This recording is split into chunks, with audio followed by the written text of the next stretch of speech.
Salut zusammen, hier ist der Rufus und herzlich willkommen. Black Ops 2 ist angesagt. Im Hintergrundvideo gesehen der Hardcore-Herrschaft auf Jemen mit dem Scorpion.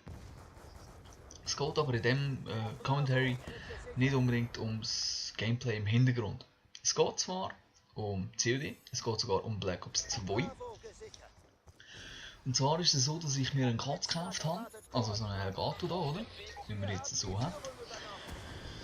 Und seit heute bin ich stolzer Besitzer, danke Mr. G, nochmal merci dich, gell, von Sony Vegas 12. So. Das bedeutet ja eigentlich, dass ich jetzt alles habe, was ein YouTuber braucht.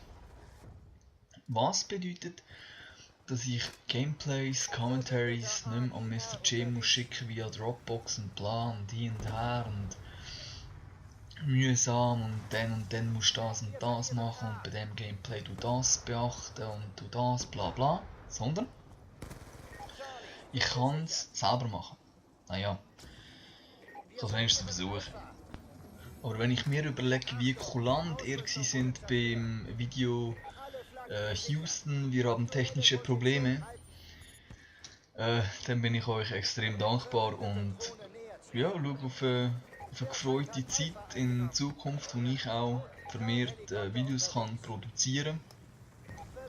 Das hat natürlich auch einen Vorteil, der Mr. J, wenn er bis jetzt keine Zeit gehabt hat, dann hat es halt einfach kein Video gegeben, ausser ich habe mich da probiert. Aber im Normalfall ja, hat es halt mal vielleicht eine Woche kein Video gegeben.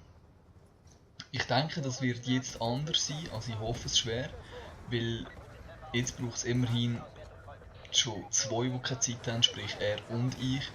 Und dass irgendeiner von uns mal Zeit wird haben, kurz, um ein Video zu machen, wenn es dann wieder mal wirklich 4 Tage, 5 Tage her ist. Ich glaube, das ist durchaus denkbar. Bei mir wird es mehr Black Ops 2 Videos geben. Ich habe noch etwa 40 Black Ops 2 Videos auf der Festplatte. Mal schauen, ob ich die alle loswerden kann bis zum COD Ghost, aber also Zeug haben wir eigentlich noch genug Material, Videomaterial, genau. Und ja, das wäre es eigentlich gewesen. Eben, ich bin jetzt total ausgerüstet, sofern Sony Vegas nicht wieder irgendwie spackt wie es Adobe Premiere da.